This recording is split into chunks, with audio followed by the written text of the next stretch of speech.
studying history, right, I think that Europeans came in during like the perfect storm to conquer us during that time period, right?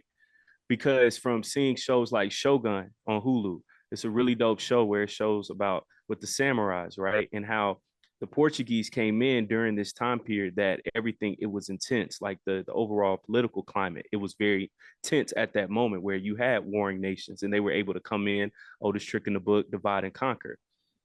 Why was it so intense as well over here in the ancient Americas amongst each other when it came to politics, when it came to warfare or commerce, when the Europeans started to come into the picture? Yeah, so it seemed like there was a pretty harmonious system. Like if you look at the different accounts of the Mm-hmm. Europeans that came over here, they document different things where it's like harmonious and no Wow. disease, and it's Mm-hmm. like people is really studying medicine and it's Mm-hmm. schools over here and stuff like that. But then there is this um political atmosphere Mm-hmm. where there are kings that maybe want to get a little bit more resources, you know what I'm Mm-hmm. saying? And that so happened to be what went on when the French and the Spanish first got here.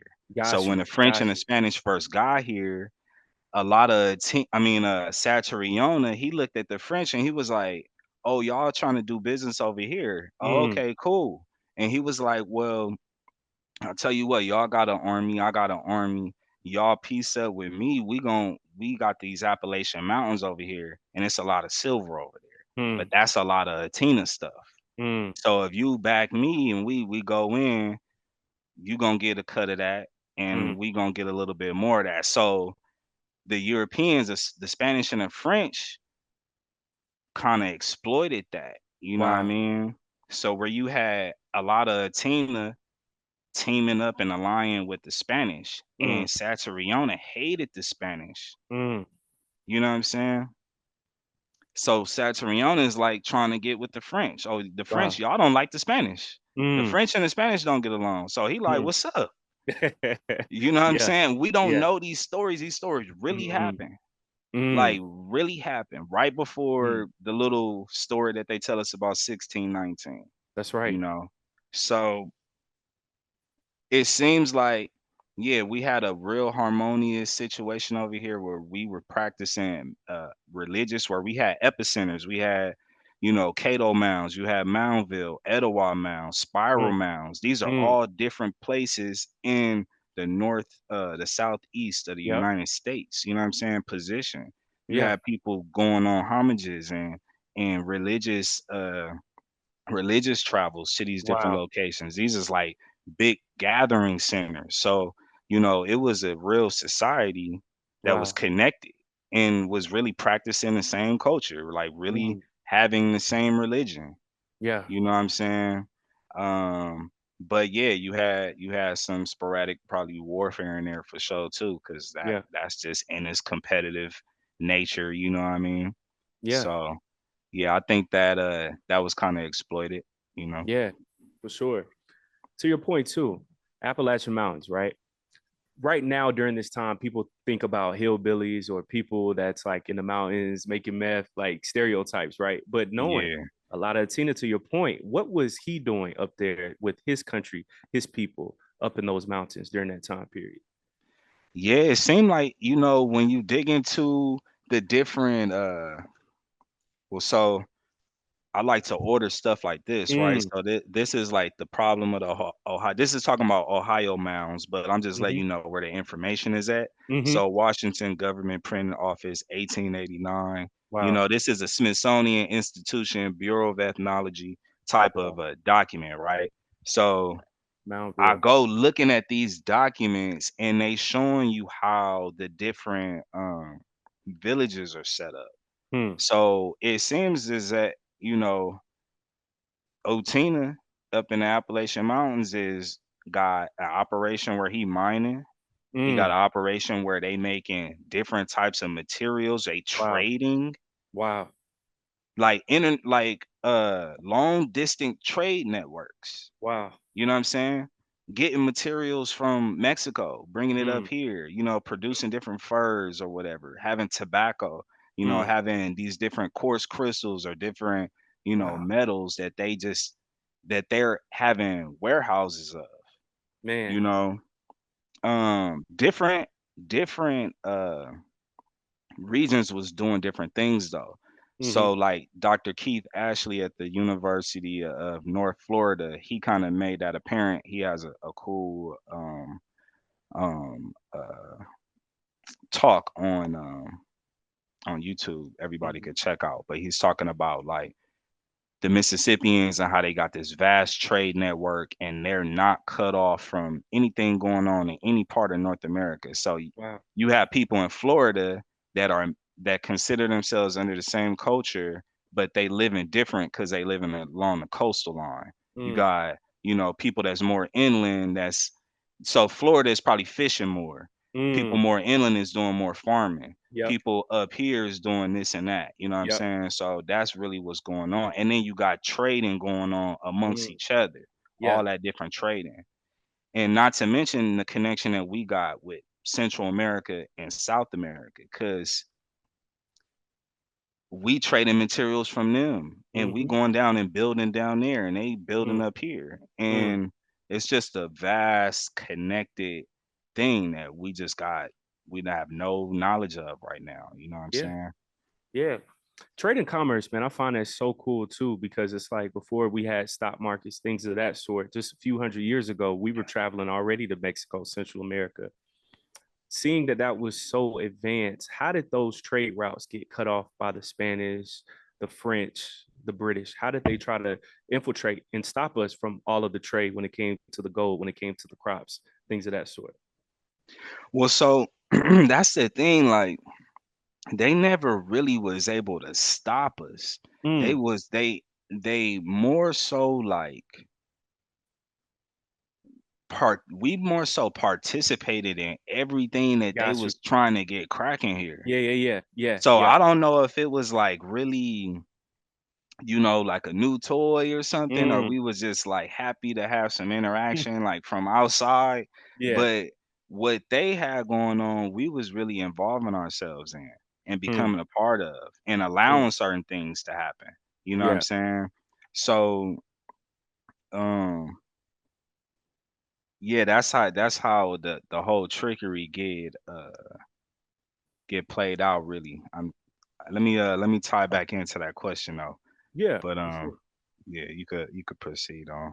Yes, sir. I don't know if that was sufficient enough. Oh, Maybe I it could go down. was. It was. Nah, Okay. man, that's perfect. 1619, man. We have things like the 1619 project. We have these projects being pushed. And earlier during this same conversation, you dropped the bar of, man, I think 1562 to 1619 is not that long ago. And for all the Nah, people that's going to tune in to this conversation, think about it. Some of our parents or uncles, aunties, they were born in 1962, and right now it's 2024. And these right. people are still walking around. They're probably 60 years old or in their Yes. late 50s, right? So Yeah, that's yeah. not that long ago, right? So, Miles, how do we go from in that book, Satriona seeing him as a dark skinned man dripped in gold to in 1619, everybody came from West Africa, and that we are taught that Native Americans don't look like us of having dark skin, right? So, how did that imagery shift from pre 1619? We see those books of Mississippians having dark skin, but then post 1619 and afterwards, any person that you see with dark skin had to come from Africa, had to be colored, had to be Negro. How did that Yeah. shift Yeah, so that's I mean it was a process, you know what I'm happen? saying? Really, and you kind of got to look at it in chronological order. Um so going back from 1562 when we got Satriona and all this, Mississippian culture cracking to Mm-hmm. 1619, um, you really have to look at the history of the colonies. Mm, You know what I'm saying? That's super important for us to have like a real understanding mm. because at the time of 1619, let me go to this book right here, bro. Yeah, Oh for my sure. Let's God. do it. So check this out. So this is the cartography of North America, 1500 to Mm, 1800, right? mm-hmm. So we didn't lose knowledge of who we were for a long time. Mm, You know, it really was like after the Civil War, like the Reconstruction era, got you. where they started changing information, and then you had I'm veering off, but I'm gonna get back Hmm. to this. Yeah. After the Reconstruction, you know what I'm saying? They're now going into these different mound sites and they start to excavate the mounds and getting all this Mm, different information and they are creating like Bureau of Ethnology. They're creating mm, the Smithsonian like in mm. late Yep. 1800s. Yep. You know what I'm Yep. saying? So, but during the 1600s, bro, it's so hold on. Hmm. Let me get into this, dog. That I got that one right there. It's so many different avenues into this information to know like what was going on. So you really have to look at the history of the colonies, you have to look at the history of trade and commerce, Mm. you know what I'm Yep. saying, to know what was Yep. going on. So we were Mississippians for a long time. If you look at this map right here, this is Nove Belgi, 1720, okay? And they are depicting New Amsterdam. Like, let's see. Y'all could look this up. But I'm gonna Hmm. just show y'all um the interaction between two parties, which Mm. is the local people that are here, us, the Yep. Mississippians, and the people that's the settlers that are coming here trying to do new enterprise, trying to do new Mm. business. So if you look at this map right here, let me put it in the Yep. let's see if we could bring it up. Yep. Hold on real quick. Dang, hold on. Okay, 1 second. Yep.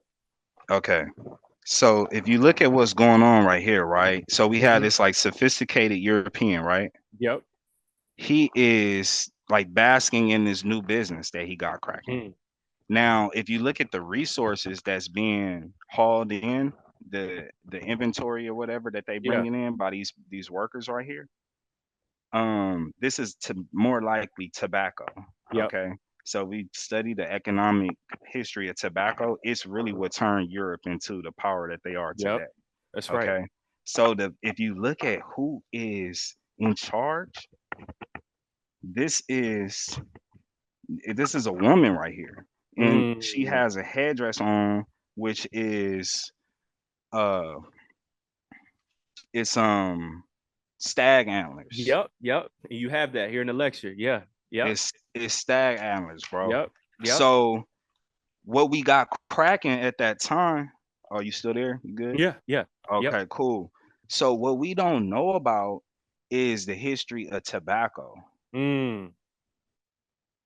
There we go. Right there. You know what I'm Wow. saying? Yeah. And so you're dealing with people that are farmers, you're Mm. dealing with people that are merchants. Mm. They making certain items that is pottery, artwork, Mm.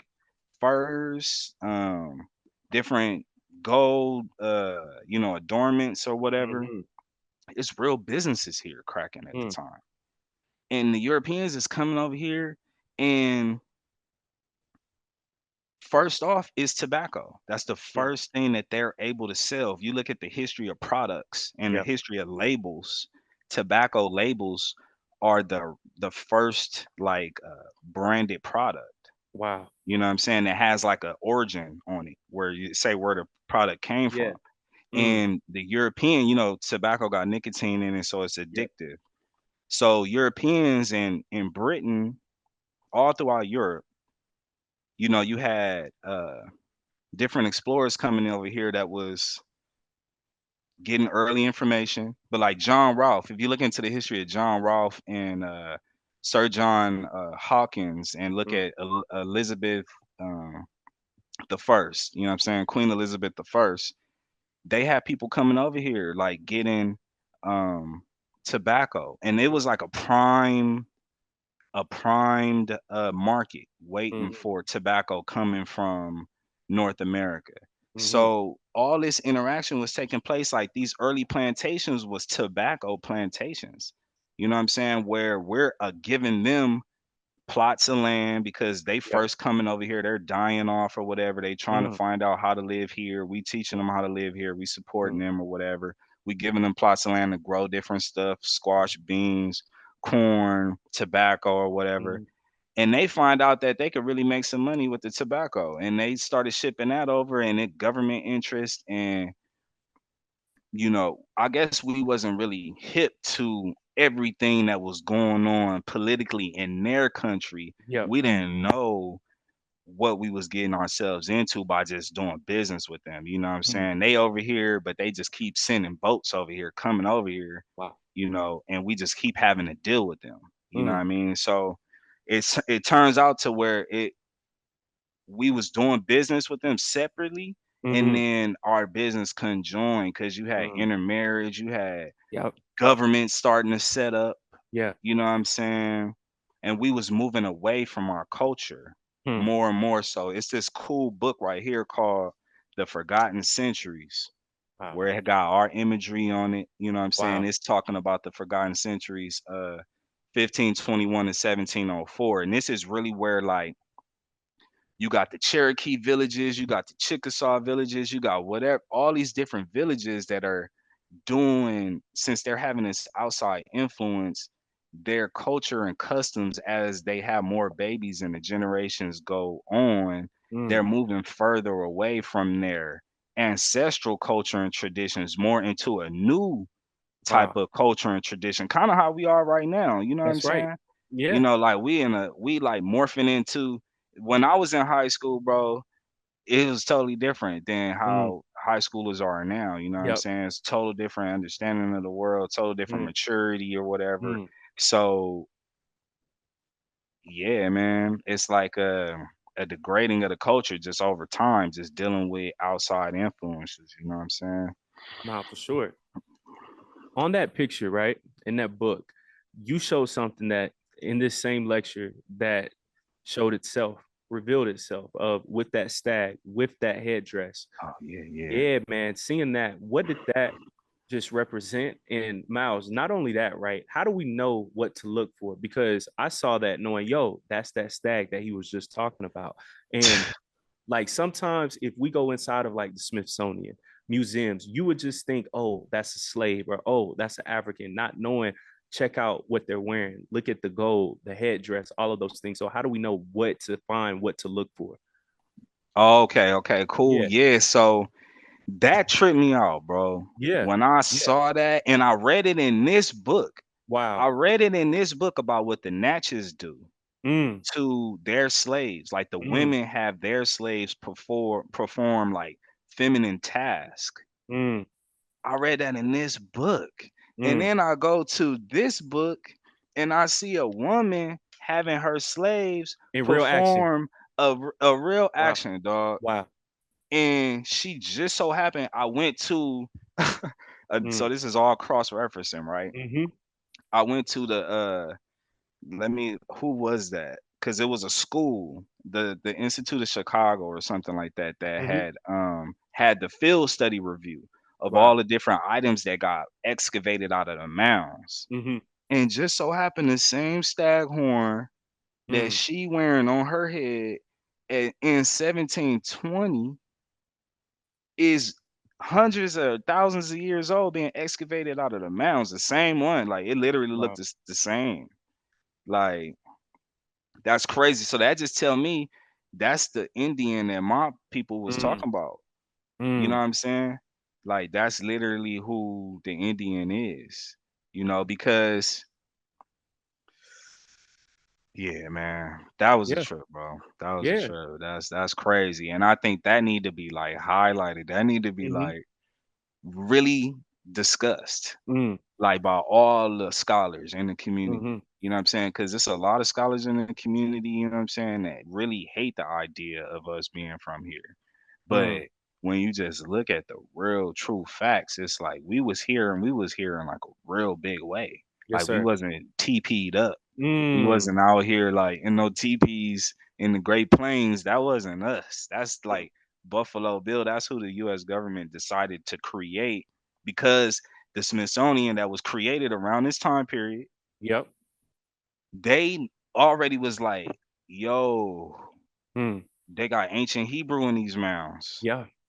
You know what I'm Wow. saying? It's all different mounds that got ancient, the oldest Hebrew that they ever found. You know what Mm. I'm saying? So that they setting up these institutions, and now they got to set up education systems That's too right. to kind of That's get you right. away from this information.